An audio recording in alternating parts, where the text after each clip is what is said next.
Random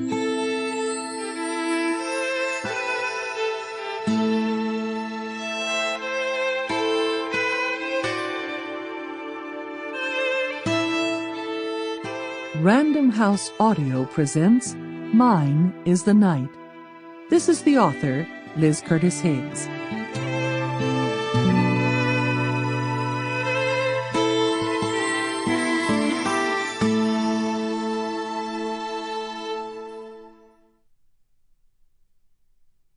Chapter 1.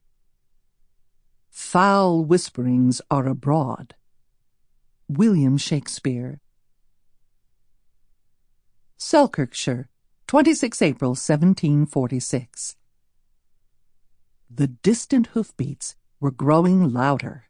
Elisabeth Kerr quickly pushed aside the curtain and leaned out the carriage window. A cool spring rain borne on a blustery wind stung her cheeks.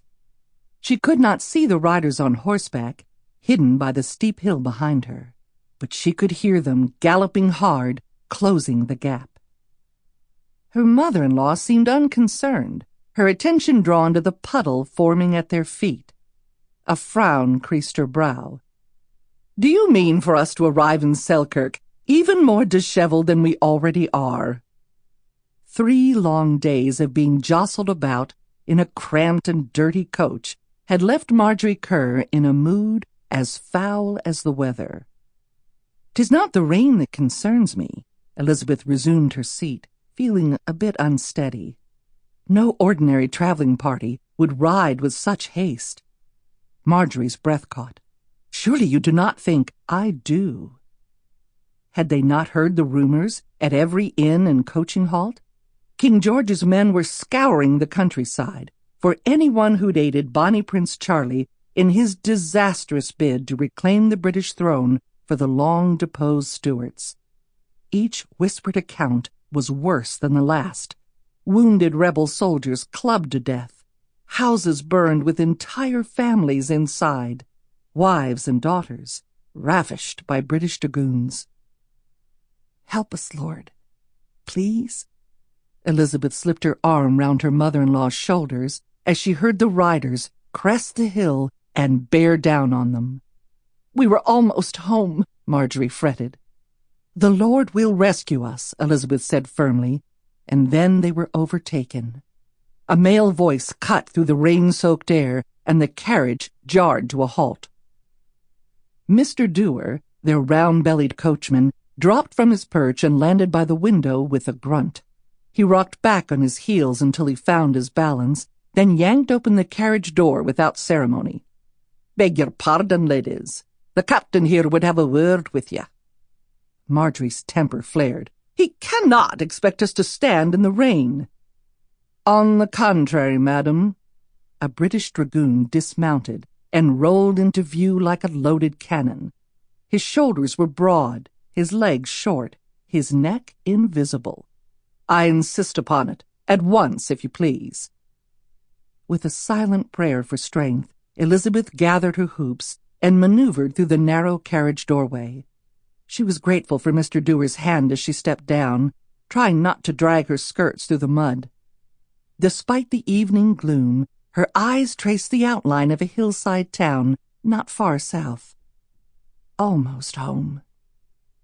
The captain, whom Elisabeth guessed to be about 45 years, watched in stony silence as Marjory disembarked.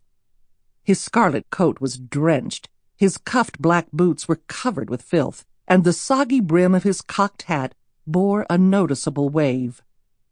He was also shorter than Elisabeth had first imagined.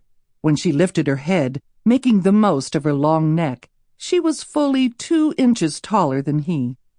Some days she bemoaned her height, but not this day. By the time Marjory joined her on the roadside, a half-dozen uniformed men had crowded round. Broadswords hung at their sides, yet their scowls were far more menacing. "Come now," Mr. Dewar said gruffly. "You've no need to frighten my passengers. State your business and be done with it. We've little daylight left and less than a mile to travel." "Selkirk is your destination?" The captain seemed disappointed. "Not many Highland rebels to be found there." "'Tis a royal borough," Marjory told him, her irritation showing. "Our townsfolk have been loyal to the crown for centuries."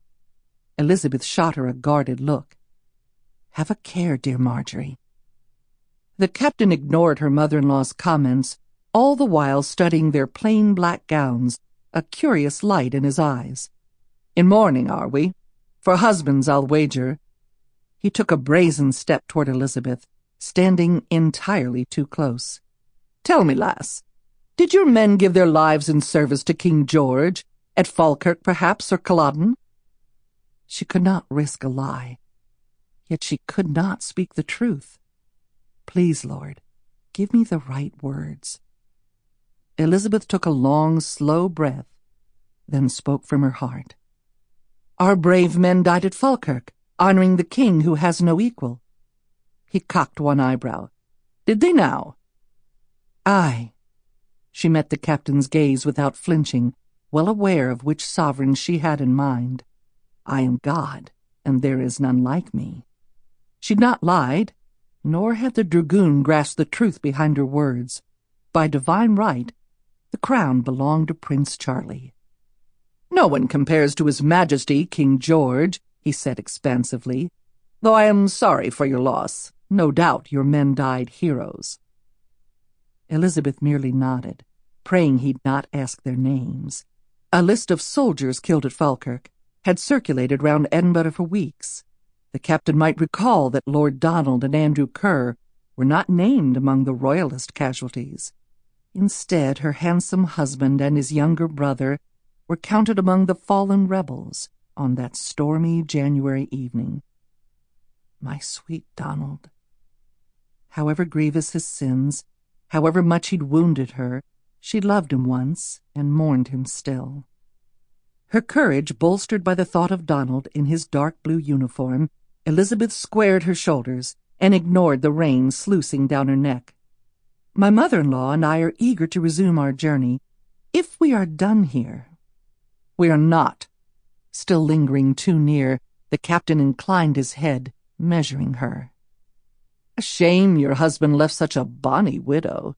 Though if you fancy another soldier in your bed, one of my men will gladly oblige." "Sir," Marjory protested, "how dare you address a lady in so coarse a manner?" His dragoons quickly closed ranks. "A lady," one of them grumbled. "She sounds more like a Highlander to my ear." The captain's expression darkened. "Aye, so she does." Without warning, he grasped the belled cuff of Elisabeth's sleeve and turned back the fabric. "Where is it, lass? Where is your silk Jacobite rose?" "You've no need to look." Elisabeth tried to wrest free of him. "I haven't one." Ignoring her objections, he roughly examined the other cuff, nearly tearing apart the seam. "The white rose of Scotland was Prince Charlie's favourite, was it not? I've plucked them off many a Highland rebel." "I imagine you have." Elisabeth freed her sleeve from his grasp. "Are you quite satisfied?" "Far from it, lass." The captain eyed the neckline of her gown, his mouth twisting into an ugly sneer. "It seems your flower is well hidden. Nevertheless, I mean to have it." Chapter 2. The brave find a home in every land. Ovid. "Stop!" Marjory threw her arm in front of Elisabeth, shielding her from the British dragoon with his ill-mannered words and his insolent gaze. "That is enough, sir." Her heart pounding, her patience long abandoned on the road south, Marjory practically shouted at the man, "If my daughter-in-law says she has no rose, then she has no rose." "I do not own a single one," Elisabeth said evenly, stepping back. Marjory lowered her arm but didn't move, still glaring at the captain. Did the scoundrel think she'd simply stand by and watch while he took liberties with her daughter-in-law? The very idea. When the captain did not respond at once, his men grew restless, murmuring among themselves. Finally he offered a careless shrug. "Madam, I did not intend—" "I beg to differ," Marjory retorted. "Your intentions were abundantly clear and wholly dishonorable. Perhaps I should write General Lord Mark Kerr and inform him of your... Sample complete. Ready to continue?